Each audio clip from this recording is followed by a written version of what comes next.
Hello and welcome to Realizations with Clarissa podcast, a weekly podcast on productivity through well-being. I'm your host, Clarissa Dunan. And our topic for today is the gift of a quiet mind. Kung paano tayo matutulungan ito sa ating relationships, sa ating confidence and productivity, sa ating physical and mental well-being, and also sa resilience natin sa buhay. But before that, magpasalamat muna ako sa lahat ng nagsuporta sa first episode last week. Grabe, maraming salamat sa mga encouraging messages, sa mga nag-subscribe na, sa mga nag-share na noong first episode. Maraming salamat sa inyo. It's because of you and because of everyone else na matutulungan ng podcast na to, kaya ako nagkaroon ng lakas ng loob to do this. And I'm very happy that you are with me in this journey towards well-being and a more fulfilling and productive life. So, today our topic is quiet mind.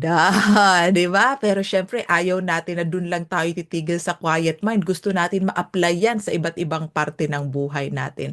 But let's focus on quiet mind. Di ba? I know it's not easy. Kasi kung alam kong madali na magka-quiet mind, hindi ko to gagawin tong podcast, buong podcast na to. No. Actually, it's because it was very hard for me to have a quiet mind. Kaya sabi ko, grabe, ngayon na natutunan ko kung paano kalmahin yung utak ko. Diba? Ang gandang paiturin ito because I know how much I struggled before. And I've been learning since 2019. Yan, simula nung ma-experience ko yung darkest moment of my life. So, kumbaga, 19, o di ba? Daliri talaga 19, 20, 21, 22, 23, 24. 5 years na din. And until now, yan, I'm still a work in progress. So, wag niyong isipin na, ay, grabe, si Clarissa, ano na yan, lumulutang na, nagme-meditate habang lumulutang, hindi. Okay, so I'm still a work in progress and I started na yan, hindi marunong, paano ba maging kalmado? Posible ba yan? Na ma-quiet ang mind. Siguro yun, if you haven't listened to episode 1, yan, dun yung malalaman kung ano yung pinagdaanan ko before. But then, life has never been the same mula nang matutunan ko to. Mula nung sabi ko, nga no, ganun lang pala kadali, ganun lang pala kasimple. Diba? And that's why I'm so excited to share this with you today at sa mga susunod na episodes para lahat tayo, buong Pilipinas at buong mundo, yes, diba? Ma-enjoy din yung benefits ng having a quiet mind. So habang nakikinig, don't judge yourself if you're still struggling with a quiet mind. Okay, ang importante, you know how it can benefit you. Diba? And then paunti-unti matututunan mo kung paano hanggang everything will make sense at marirealize mo din, ang dali lang pala. Okay? But after this episode or baka sa mga susunod na episodes, natututunan mo na, right? How to calm your mind. Oh. Wag mo naman i-judge yung sarili mo pag bigla, ay, bakit akala ko natutunan ko na, bakit meron pa ding noise? Oh. Hindi mangyayari yan 100% na kumbaga, wala na kahit isang noise katiting. Diba? So, ako naniniwala ako sa Pareto Principle, 80-20. Kapag na-achieve mo yung 80% quiet mind, 20% noise, bongga na, winner na yan. Diba? And if you can go higher, up to 90%, much better. Wag na nating hangarin yung 100% kasi we still need that 10%. And hindi natin may iwasan na may darating talaga and everyday meron tayong mga kailangang isipin, may mga sumasagi sa isip natin, right? But ang aim natin is if we don't need to think, we are not busy thinking. We are quiet and we're able to enjoy what's right in front of us, which is life and the people we love and the things we need to accomplish. So, Enjoy the show. Basta ang pakiramdam mo kapag magulo yung utak mo? Busy, overthinking, restless, maraming worries, what ifs, or constant recollection of what happened in the past. Lahat tayo na experience yan. Ano yung pakiramdam mo? And ano yung impact niya sa kung paano ka mag-connect sa mga mahal mo sa buhay? Are you fully present for them or nandito ka sa kabisihan sa utak? Ano yung reaction nila towards you? Ano yung sinasabi nila sa'yo? Mommy, you're not really listening. Mommy, look at me. Diba? And kumusta yung reactions mo? Do you tend to be more reactive emotionally? Kumusta yung mga decisions mo sa buhay kapag magulo ang utak? Kumusta tulog mo? Yeah, so kaya ako natanong yan kasi lahat ng yan na-experience ko din. Na affected yung tulog, yung emotionally reactive, uh, physically there but mentally absent. And yan yung topic natin today sa episode na to. Sa second episode ng Realizations Podcast. Bakit ko naisip ito yung unahin na topic? Kasi lahat tayo. Yan, especially sa sarili kong buhay, nakita ko yan. Na talagang grabe, no? Araw-araw, we are thinking, constantly thinking. Busy, restless yan, utak na yan. And most of the time, negative yung mga naiisip natin. And then nagkakascade na yan into what? Negative feelings. And because of our negative feelings, yung actions natin, yung behavior natin, apektado na din. And hindi lang yan sa sarili kong buhay nakita, kundi sa maraming taong nakausap ko. At work, in my family, sa mga coaching clients ko, pare-pareho tayo. Sabi ko, grabe no? Pare-pareho tayo because what? We're all human beings. We all have this human nature and as humans, yan ang trabaho natin mag-isip. We are thinkers. We are thinking machines, kumbaga. Na matitigil lang tayo mag-isip pag, di ba yan, physically dead. Yeah, wala nang brain waves. So, hanggang kailan ba tayo magsasuffer sa busy mind, sa restless mind? Na very common nga.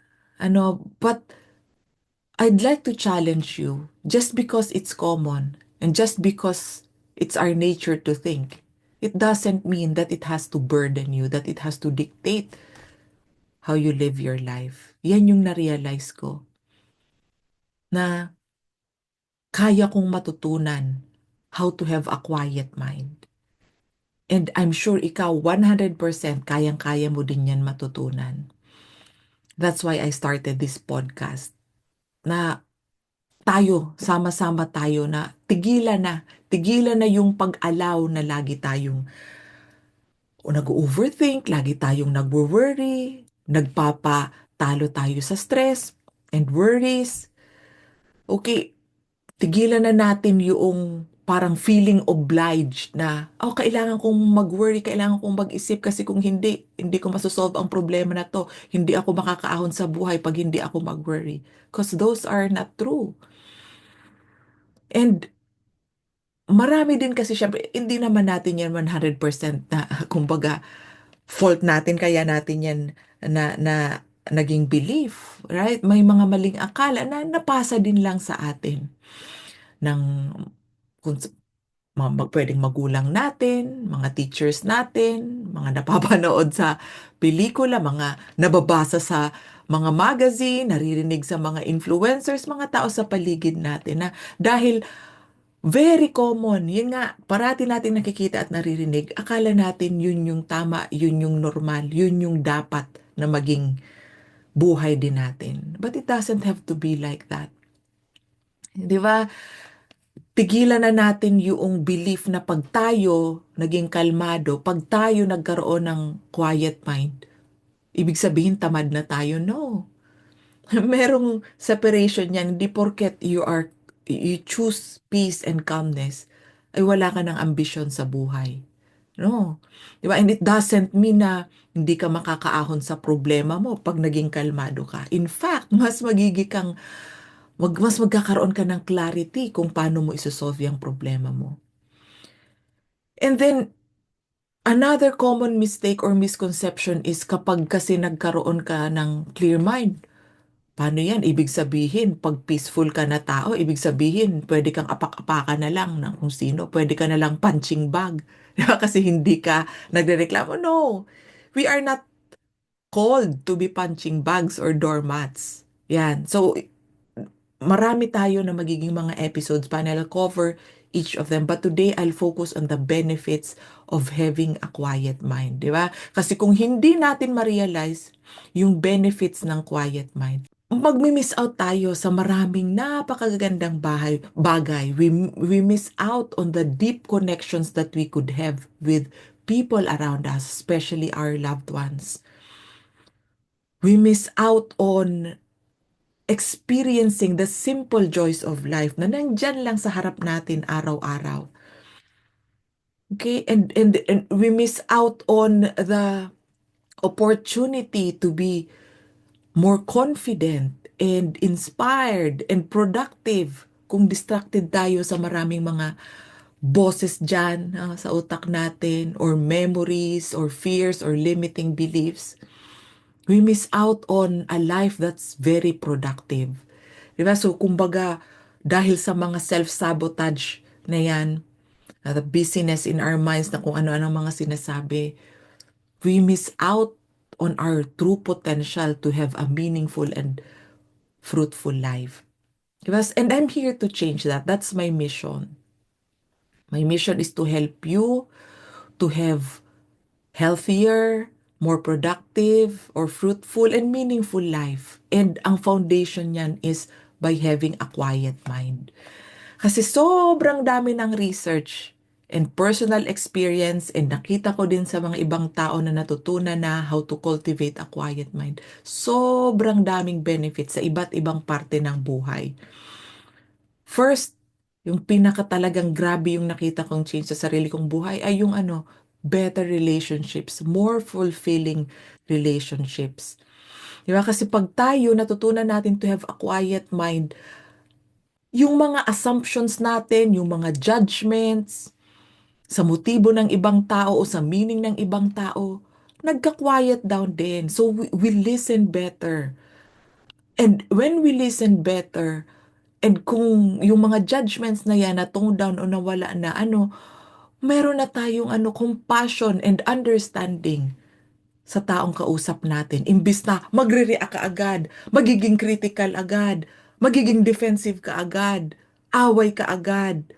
O, tapos yung taong kausap natin, magiging defensive na din. Yan, sumabog na ang mga bulkang mayon, right? So, pag na-quiet yung mind natin, yung relationships natin, mas nagiging productive yung conversations natin, right? And kapag meron tayong quiet mind, syempre hindi distracted ng mga taos. Na-experience nyo na ba yon na may kausap ka? Oh, nagpe-pretend ka na makinig, pero hindi ka naman talaga nakikinig kasi nandun ka sa mga iniisip mo, you're busy talking to yourself in your head. So you're there, but you're not really there. But with a quiet mind, you learn to be fully present with the person you're talking to, with your loved ones. Nararamdaman ka nila at nararamdaman mo din sila. You take in the person, you take in the moment, and it's the moment with them that nourishes you. Diyan ka nagkakaroon ng connection with them. Diyan ka rin nila nararamdaman that you are fully present for them. Diyan nagdi-deepen yung relationship natin, and that nourishes us. Diba? Na hindi kailangan na nasa Caribbean, nasa mga mamahaling restaurant. No, even with just the simple moments with our loved ones, it can nourish us, mind, body, and soul. Okay? So that's the first one na nakita ko na habi ko, grabe. Simula nang matutunan ko na kalmahin yung kaguluhan sa utak ko, dun ko na-experience yung happily married. Ay, di ba? maayos yung communication naming mag-asawa. Nai-enjoy ko siya, nai-enjoy niya ako. Wala na yung mga drama, wala na yung mga tampuhan, mga misinterpretation, mga criticism. Okay, and sa anak ko, okay, grabe, happy ko, wow. Dati hindi ko ma-enjoy yung anak ko. Nakwento ko sa first episode, no, na yung anak ko may Down syndrome. Ay, grabe, dati talaga. Very impatient ako sa kanya. Ang nakikita ko, Down syndrome. Dati. Ngayon, hindi na. Ang nakikita ko, perfect daughter. Lagi kong sinasabi sa kanya, anak, who's the luckiest mom in the world? Alam niya ang sagot. Diba? And she knows that I mean it. Why? Because I see the human being that's already perfect just as she is. And that's because I'm fully there, fully present to see what's in front of me, the beautiful child, the child who's laughing, the child who's pure of innocence, the child who has capabilities, the child who has love, who is very caring and compassionate. Dati, ang mga naiisip ko because of my busy mind was, ay ano, di ko maintindihan ang sinasabi niya, hindi niya maintindihan ang tinuturo ko, ang simple-simple nito, ba't di niya mako? Ang daming business. Pero nang nag-calm down yan, ang natira na lang ay yung pure joy of having my child in front of me. And I really want you to experience that in your relationships as well. Kasi very, very, very nourishing. Every day of my life, I am nourished and joyful, even just with my simple conversations with my loved ones. Hi! Ako ulit. Pasingit lang. Parang ads. Oh, wala kayong taka sa akin. I'd like to invite you to get your instant access to Life by Design, which is a goal setting and self-coaching workbook. Nasa website yan at nasa show notes, nasa description sa baba yung link where you can download it. Sobrang helpful. Imbis na magpa one-on-one coaching kayo sa akin on what you really want from life, nasan ka ngayon sa mga goals mo, paano mo malalaman kung nagpa-progress ka, ano yung mga kailangan mong gawin para mag-progress ka, ano yung mga strengths mo, ano yung mga step-by-step na kailangan mong gawin. Ako, i-download nyo na lang yung workbook na yon at sagutan nyo, lalo na malapit ng magbagong taon. Di ba? So, this will help you to really find clarity kung anong klaseng buhay yung gusto mo talaga. At very importantly, matutulungan ka nito na malaman mo ano yung mga iba't ibang bagay na importante sa buhay mo in different areas of your life. Hindi lang sa work. Kasi usually, no, nagkakaroon lang tayo ng goal setting para sa work natin. Oh, kulang. So this is a holistic approach to designing your life. So that's free. Please download it right away and answer it before mag-New Year. Okay? And I'd also like to invite you to a free webinar. Yan, meron tayong webinar sa December 20. Ang ganda ng title. Paano ba magsimula ulit? Oh, yes! Tamang-tama para sa bagong taon.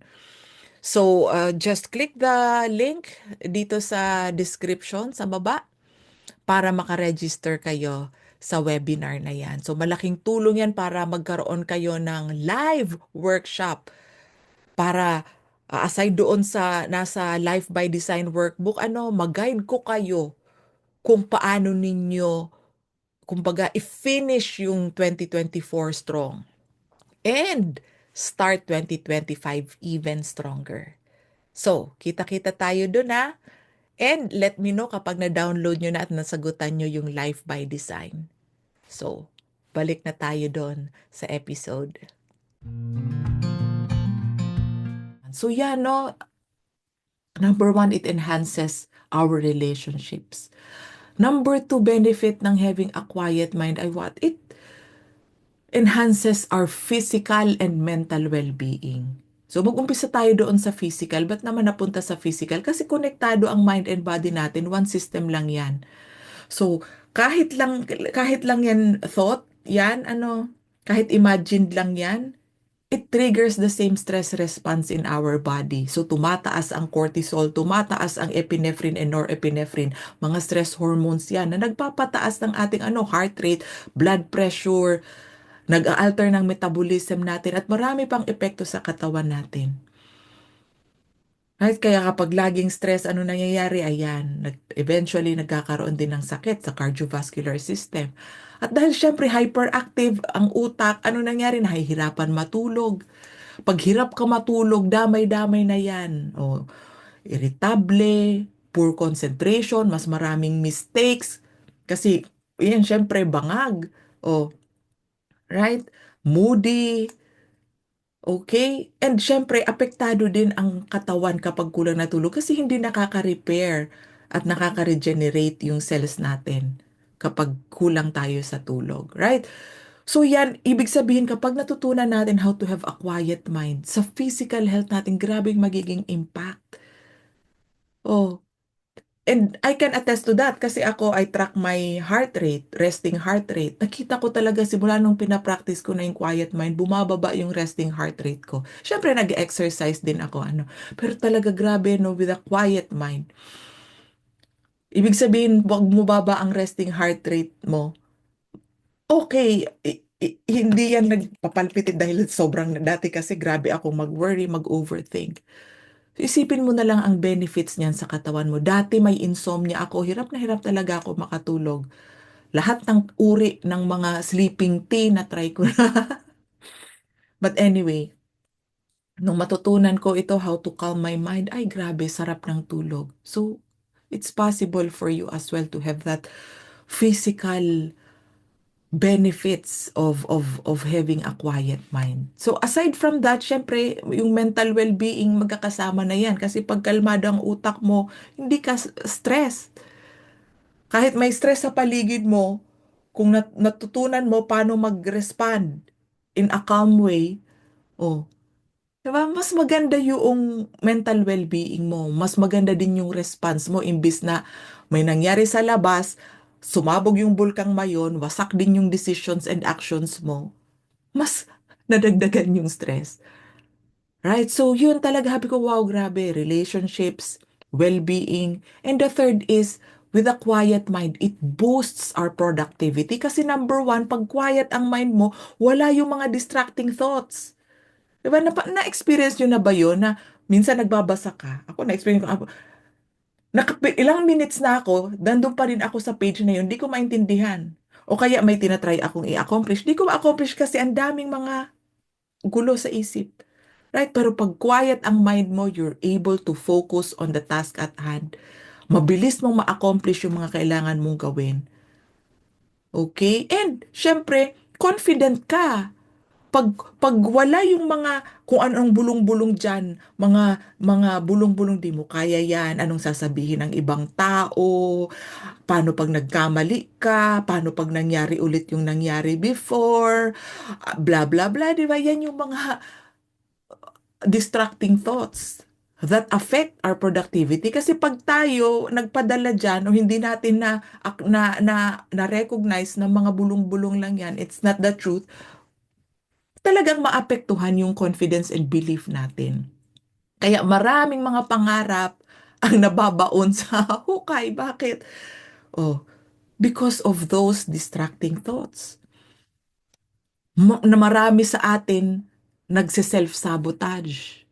Self-sabotage. Kasi diba, yung mga boses na yun, hinahayaan lang natin na yun ang magdikta kung ano ang mga kaya nating gawin.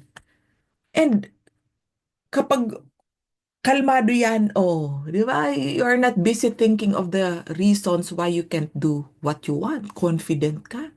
And then when you have a quiet mind, it's also clear. Clear. And when your mind is clear, parang kumbaga tinanggal yung ambon or fog sa harap mo, very clear nakikita mo ano yung importante sa'yo. Ano yung gusto mo talaga sa buhay mo. At kapag klarado ka mag-isip, hindi kung ano-anong mga, baka kasi ito ang sabihin niya, baka kasi ito yung ganito, ganyan mangyari. Hindi mo na nakikita ano pa talaga ang importante. But with a clear mind, mas madali kang makadecide ano ang gagawin, ano ang tatanggalin. Oh, right? Mas madali kang problem solving. Kasi nakikita mo ng klarado. Mas creative ka. Mas maganda yung mga na gagawa mo. You can think outside the box. Kasi hindi ka nakalagay sa box ng mga limited thinking. And then, of course, with a quiet mind, diyan lumalabas ang wisdom mo. Na-experience mo na ba yan kapag kalmado ka? Diyan ka nagkakaroon ng brilliant ideas. In fact, mayroong research, mahigit 500 people ang uh, inaral where do you get your best ideas? Alam niyo kung ano yung top 3 na sagot. Number 1 sa shower. Number 2 sa driving habang nagda-drive. Number 3 habang nakabakasyon sila. Ano ang common sa tatlong yan? Ang common sa tatlong yan ay lahat yan, hindi sila obligadong mag-isip ng mag-isip. They have a clear mind, a quiet mind. Diyan lumalabas yung best ideas nila. Wisdom. Right? And nakita ko din yan ng ilang beses sa buhay ko. Pag grabe yung problema ko, isip ako ng isip, isip ng isip, wala akong mahanap na solusyon, ang gagawin ko niyan, luluhod ako, sabi ko, Lord, I surrender. The moment I surrender, pop! Ayan na, yung sagot. Grabe, no? The moment we stop thinking, the moment we clear our mind, diyan na natin nakikita yung hinahanap natin. And nakita ko din yan ilang pong beses na sa mga coaching clients ko. O syempre darating may malaking problema or may malaking challenge, may malaking obstacle. Hindi nila makita kung paano makausad. Diba? Pero after I guide them to clear their mind, grabe as in. Parang ibang tao na yung nakausap ko. After they clear their mind, lumabas yung confidence. Kaya ko na, nakikita ko, yes, kaya ko talaga to. Ito yung gagawin ko. And they really, really feel that it's the right thing to do. Samantalang nung busy-busy pa ang utak, puro fears, walang makitang solusyon, walang makitang direksyon. Right? So, it's really true. Proven by research, proven by experience. And of course, kapag quiet ang mind natin, we are resilient kasi kahit anong iharap sa'yo, pag kaya mong kalmahin yung utak mo, hindi ka matitibag ng kahit anong challenge. You are resilient. And what we mean by resilience is kaya mong mag-bounce back. Kahit anong harap sa'yo, makaka-bounce back ka. Hindi yung tipong may nangyari sa'yo, nandun ka na nakalugmok ng napakatagal na panahon. Right? So, kapag ikaw nagkaroon ng challenge, wow, you see it as a gift. You see it as an opportunity for you to learn and grow and see something na hindi mo pa nakita before. Di ba? Yan yung magandang attitude. Di ba? Yan, kasama din yan sa growth mindset. So, ang dami-daming benefits ng quiet mind. And my challenge for you is this, kung nakita mo yung nakikita ko at yung na-share ko na benefits ng quiet mind, I challenge you to choose between these two options. To keep your busy mind and feel restless, scared, tired, or to learn how to have a quiet mind and enjoy more fulfilling relationships, have greater well-being sa physical and mental health mo, and enjoy a productive life both at home and at work na nagagawa mo yung mga gusto mong magawa at makontribute sa mundo. So the choice is yours.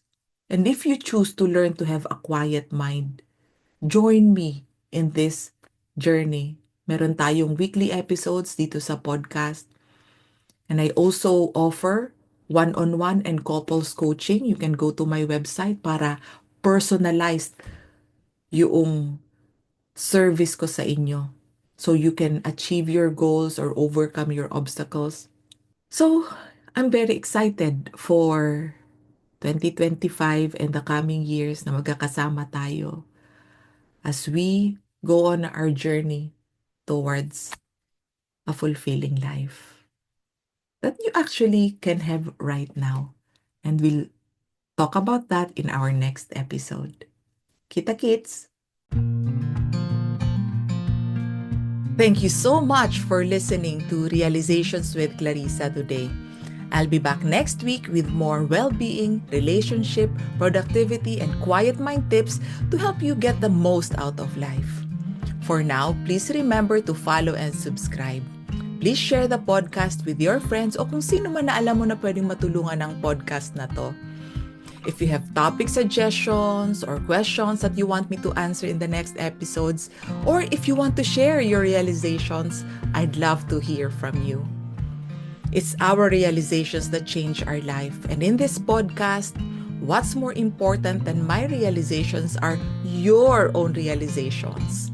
So I encourage you to pause for a moment after this episode and answer these two questions. Question number 1 is on your insight. What did you see differently? Question number 2 is on your action. What one tiny step will you take based on that insight? If writing helps, whether on paper or your device, do it your way. Love you and have a great week.